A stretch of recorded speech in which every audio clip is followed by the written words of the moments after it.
حضرت سیدہ عائشہ صدیقہ رضی اللہ تعالی عنہا ارشاد فرماتی ہیں کہ شعبان کی 15ویں رات تھی، یعنی شب برات کی رات، فرماتی ہیں شعبان کی 15ویں رات تھی، میں نے اچانک نظر ڈالی تو حضور میرے بستر میں تھے، پھر میری نظر پڑی تو حضور نہیں تھے، میرے دل میں گمان آیا، خیال آیا کہ شاید کسی اور زوجہ کی طرف حضور کا میلان تباہ ہو گیا ہو، وہاں تشریف لے گئے ہوں۔ فرماتی میں اٹھی باہر گئی تو نبی کریم علیہ السلام جنت البقیع میں تھے، قریب ایک جگہ پہ حضور دعائیں مانگ رہے تھے۔ فرماتے میں گیا تو حضور فرمانے لگے ابو بکر کی بیٹی تو نے کیا گمان کیا کہ اللہ کا رسول تیری حق تلفی کرے گا؟ عرض کی حضور آپ مالک ہیں، کہیں اور جانا چاہیں تو میری طرف سے پابندی نہیں۔ کہتی ہے وہاں کھڑے کھڑے میرے رسول کریم نے بیان فرمایا، یہ ترمذی کے لفظ ہیں، حضور نے فرمایا عائشہ یہ شعبان کی 15ویں رات ہے، مدینے میں سب سے زیادہ بکریاں بنو کلب کا قبیلہ پالتا تھا، فرمایا آج کی رات بنو کلب کے قبیلے کی بکریوں کی تعداد کے مطابق اللہ میری امت کے لوگوں کی بخشی فرما دے گا۔ یہ وہ رات ہے۔ جناب عائشہ صدیقہ رضی اللہ تعالیٰ عنہ نے بات رات کو سنی تنہائی میں نبی پاک سے، رات کو تنہائی میں حضور سے سنی، سویرے جناب عائشہ نے کل امت کو بتائی۔ اگر یہ بات اہمیت والی نہ ہوتی تو بی بی صاحبہ آگے روایت کرتی، یہ کتابوں میں آتی، یہ لوگوں کو بتاتی۔ حضرت عائشہ نے روایت کیا اور مولا علی شیر خدا نے تو کھل کے کہا، ابن ماجہ میں ہے، حضرت علی سے پیار کرنے والوں کے لیے الگ عنوان، مولا علی نے کھل کے فرمایا شعبان کی 15ویں رات کو رات عبادت کرنا اور سویرے روزہ رکھنا۔ حضرت علی کا لفظ بھائی نہیں سیاستہ میں، رات کو عبادت کرنا، دن کو روزہ رکھنا۔ ویسے تو رب کریم ہر روز تہجد کے وقت پہلے آسمان پر نزول اجلال فرماتا ہے اور لوگوں کو فرماتا ہے کوئی بخشش مانگنے والا؟ اور فرمایا ہر روز تہجد کے وقت یہ اعلان ہوتا ہے، پر شب برات کو نا شروع رات سے یہ اعلان شروع ہو جاتا ہے۔ ادھر دیکھو میری طرف، مغرب سے اعلان شروع ہو جائے گا۔ اللہ کرے آپ کو سمجھ آئے، اللہ کرے آپ کو، اور بھائی یہاں باہر لوٹ سیل لگ جائے، یہاں ابھی سیل لگ جائے، 5000 والا جوڑا 1500 میں تو رش ختم ہوگا۔ اور بھائی اگر یہ لگ جائے، چلو یہ تو دور کی بات ہے نا، ہم تو لنگر والے لوگ ہیں، اگر لنگر کا اعلان ہو جائے کہ بڑا تگڑا ہے، بڑا تگڑا، ہمارے ہاں تو شادی کی روٹی کھلتی ہے تو لوگ آخری روٹی سمجھ کے کھاتے ہیں کہ تو شاید اللہ ماشاءاللہ یہ آخری ہے، اس کے بعد نہ ملے گی۔ جب اعلان ہوتا ہے اور دعوت ہوتی ہے کہ کھلا ہے جی کھاؤ، کیا حشر ہوتا ہے، کیا انداز ہے۔ مولا علی شیر خدا حدیث روایت کرتے ہیں، رنگ کیا ہے؟ فرمایا باقی راتوں میں نا تھوڑا سا پیکج ہوتا ہے، تھوڑا سا، آخری حصے میں رات کے شب برات کو نا رات چڑھتے ہی اللہ پہلے آسمان پر جو اس کی شان کے لائق ہے نزول جلال فرماتا ہے، اور پہلا جملہ یہ فرماتا ہے کوئی معافی مانگنے والا؟ اللہ کرے آپ کو سمجھ آئے، یعنی معافی دینے والا کہہ رہا ہے چلو آؤ ادھر، آؤ ذرا معافی مانگو، میں معاف کرنے آیا ہوں، مانگو معافی، ہے کوئی معافی مانگنے والا؟ معاف کر دیں گے۔ اور آپ فرماتے ہیں ہے کوئی رزق مانگنے والا؟ وہ جو بڑی درخواستیں دیتے پھرتے ہیں نا مختلف اداروں میں، وہ ایک درخواست نا کل شب برات والی رات بھی دیں۔ اللہ کرے آپ کو سمجھ آئے۔ وہ جو کہتے ہیں نا بڑی بڑی کمپنیوں میں نے اپلیکیشن جمع کرائی ہے تو کہیں کام نہیں بن رہا تو نسخہ دے رہا ہوں، ایک اپلیکیشن کل رات بھی جمع کراؤ انشاءاللہ کام بن جائے گا۔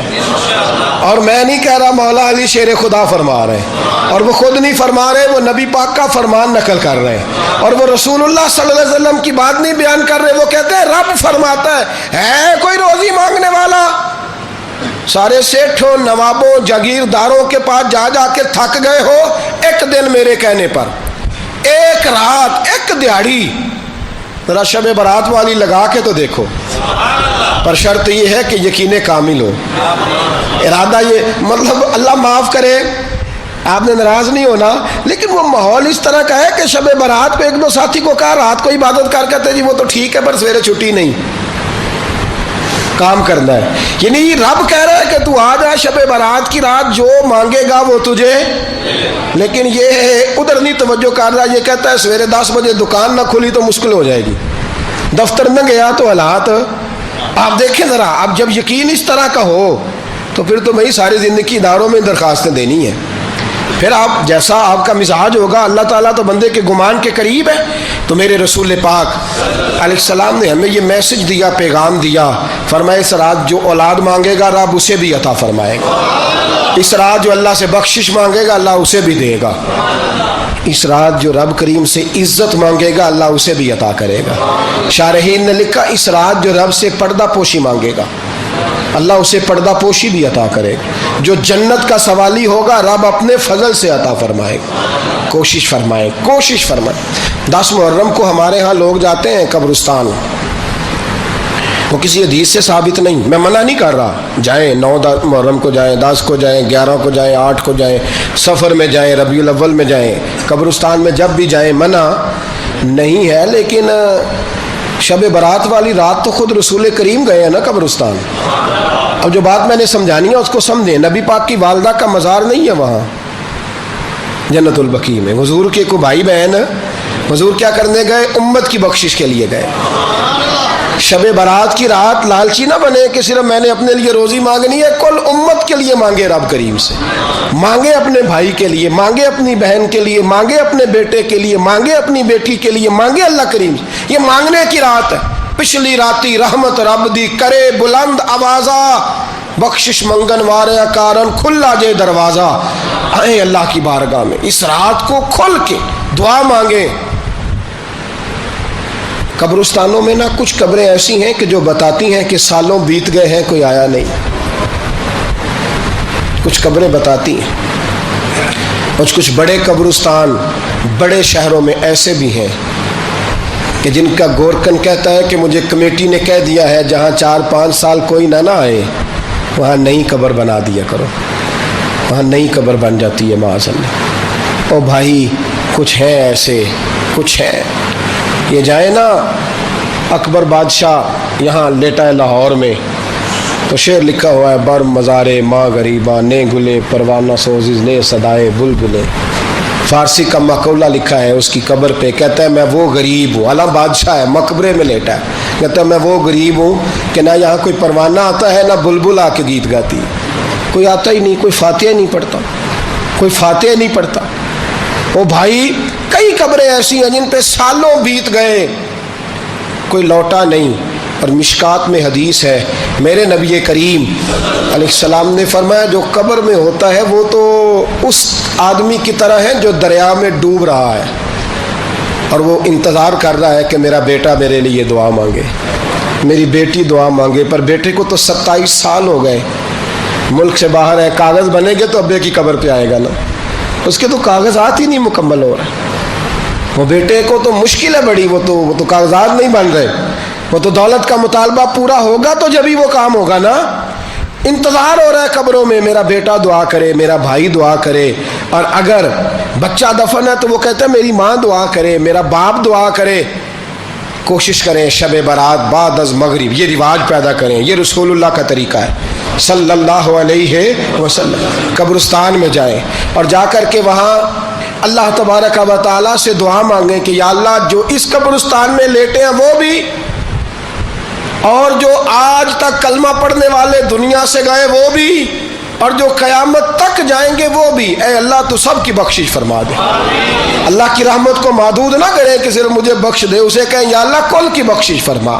ساری امت کے لیے دعا کریں. شب برات کی رات نفل پڑھیں. ہمارے ہاں محفل ہوتی ہے ہر سال الحمدللہ، بڑے شوق سے بڑا خوبصورت ہم اہتمام کرتے ہیں. لیکن میں اکثر دوستوں سے کہا کرتا ہوں کہ جن کو اکیلے میں نفل پڑھنے میں مزہ آئے وہ اکیلے میں پڑھیں. کتنی کھلی بات کر رہا ہوں. میں پابند نہیں کر رہا کہ آپ یہاں آئیں گے محفل میں آئیں گے ضروری ہے. بھئی آپ کو اکیلے میں مزہ آتا ہے نا. کچھ لوگ تنہائی میں ہو تو دل زیادہ لگتا ہے، وہ تنہائی میں کریں اللہ اللہ کوئی عرض نہیں. لیکن کچھ ایسے ہیں کہ نعت سنتے ہیں تو دل نرم ہوتا ہے، تقریر سنتے ہیں تو دل نرم ہوتا ہے. تو جن کا اس طرح نرم ہوتا ہے وہ مسجد میں آئے بات سنیں. کچھ کو سب کے بیچ بیٹھ کے رونا آتا ہے. حضرت سعدی شرازی فرمایا کرتے تھے کچھ لوگوں کے آنسو مجھے رلا جاتے ہیں. فرماتے ہیں کچھ کی آنکھیں دیکھ کے رو پڑتا ہوں، لہٰذا میں جب بھی ذکر کرتا ہوں محفلوں میں بیٹھ کے کرتا ہوں. تنہائیوں میں مجھ سے نہیں ہوتا. تو جس سے نہیں ہوتا وہ آئے نا، مسجد میں آئے، رات عبادت کرے. کل مغرب سے پہلے کام سمیٹ لے سارے، اور مغرب کے بعد یہ رات شروع ہوگی. مغرب کے بعد ایک چھٹی کر لو اللہ رسول کے لیے, کر لیں گے انشاءاللہ تعالی ایک چھٹی. اور توبہ کی رات ہے یہ, توبہ کرنی ہے. توبہ کس کو کہتے ہیں؟ توبہ کا معنی ہے پچھلے گناہ پر پچھتانا, شرمسار ہونا.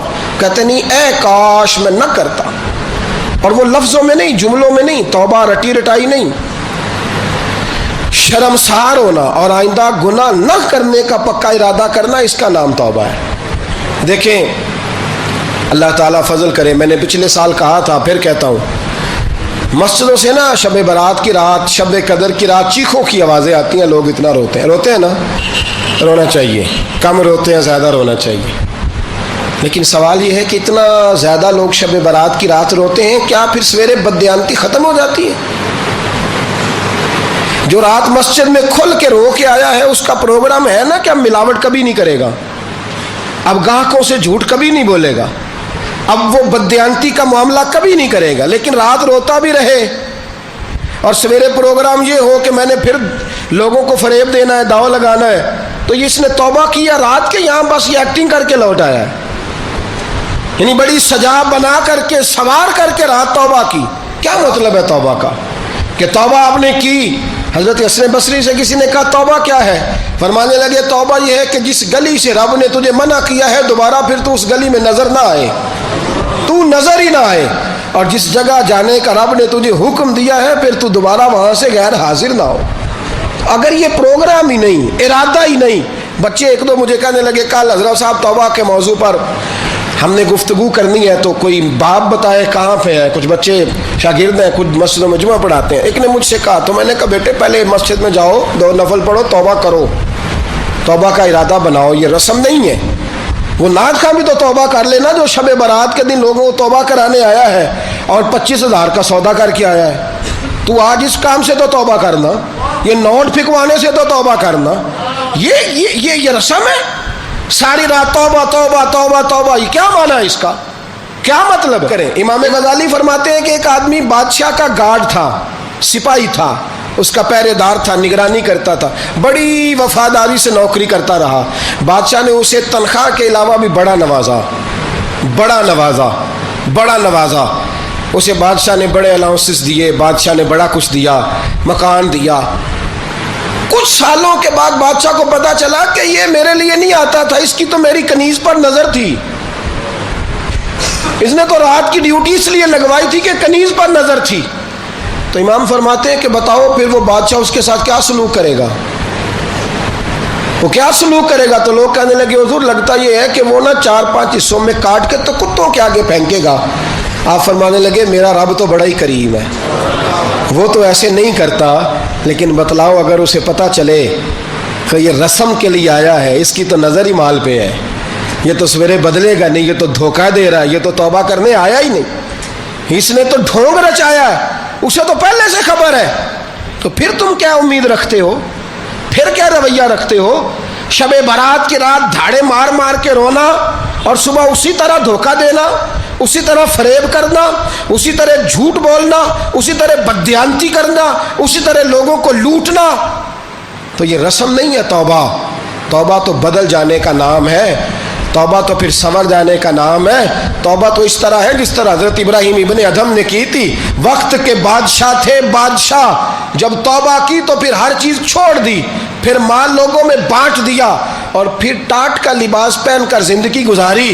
لوگوں نے کہا حضور یہ تبدیلی ہے؟ فرمایا تبدیلی نہیں, یہ میری توبہ ہے, یہ میری توبہ ہے. جب توبہ کی تو پھر بدل کے کی, جب توبہ کی تو پھر تبدیل کیا آپ نے. یہ کیا توبہ ہوئی؟ ساری رات روتے رہے, سویرے دکان پہ جا کے پھر قسم اٹھائی کہ مجھے تو پڑتا ہی 11,000 کا ہے. یہ توبہ ہے؟ تو آپ نے اور میں نے توبہ کرنی ہے تو انشاءاللہ تعالیٰ اس طرح کرنی ہے کہ پھر 15ویں شعبان کو بدل جائے. یہ جو موقع آتے ہیں نا شب برات کے, شب قدر کے, یہ بنیادی طور پر اللہ تعالیٰ کی طرف سے دی ہوا موقع ہوتا ہے کہ چلو تمہیں چانس دیتے ہیں, تمہیں چانس دیتے ہیں, پابندی کوئی نہیں, لیکن رب کی طرف سے نا موقع ملتا ہے, چلو تمہیں ایک موقع دیتے ہیں, چلو اپنے آپ کو کلیئر کر لو, تمہیں موقع دیتے ہیں. یا اللہ کیا کرے, کچھ بھی نہیں, آ کے نا سچے دل سے 2 رکعتیں پڑھ کے توبہ کرو, عرش کا مالک پچھلے سارے معاف کر دے گا. کچھ بھی نہیں, آؤ موقع ہے. ان لوگوں کی باتوں پہ نہ جائیں جو بلا وجہ پریشان کرتے ہیں. ہمیں بھی روز ہی سوال آتے ہیں، دل نہیں کرتا، کچھ باتیں ایسی ہیں جو کرنے کو طبیعت نہیں چاہتی، میں کروں گا بھی نہیں۔ لوگوں کو شب برات کا حوالہ بھی نہیں مل رہا، حالانکہ ترمذی شریف میں حدیث موجود ہے، صحاح ستہ کی روایت ہے، ترمذی میں موجود ہے۔ پہلے کہتے ہیں صحاح ستہ سے دکھاؤ، جب صحاح ستہ سے مل گئی تو اب اور کدھر جانا ہے؟ اور ابن ماجہ میں موجود ہے مولا علی کی روایت، اور ذرا ترتیب دیکھیے گا، یہ ترمذی کی حدیث ہے، اور امام ترمذی نے تو پورا باب باندھا ہے 15ویں شعبان پر، پورا باب۔ اب تمہاری مرضی ہے، اگر تم نہیں بات کو سمجھنا چاہتے۔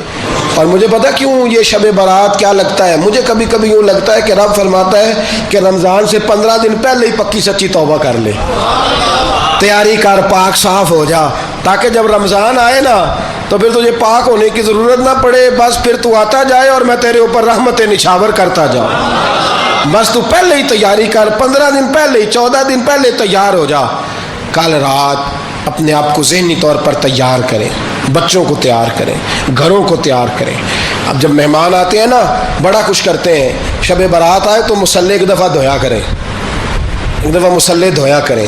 فرش دھوتے ہیں نا، مہمانوں نے آنا ہے تو ایک کمرے کا فرش دھو کے صاف کریں کہ خواتین نے یہاں ساری رات نماز پڑھنی، یہ ارادے بنائیں۔ جس طرح آپ کہتے ہیں نا رات کو سفر کرنا ہے تو دوپہر میں تھوڑا آرام نہ کر لوں تو کل دوپہر میں آرام کر لیں، تاکہ رات کو رب رب کرنا آسان ہو جائے، اللہ کی بارگاہ میں بیٹھنا آسان ہو جائے۔ مکمل طور پر ذہنی طور پر اپنے آپ کو تیار کریں۔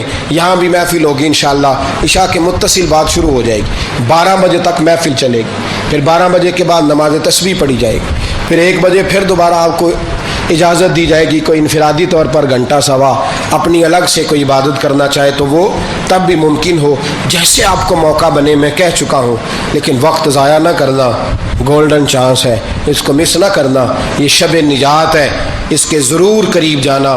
رب کریم سمجھنے کی توفیق عطا فرمائے۔ آخر دعوانا ان الحمدللہ رب العالمین۔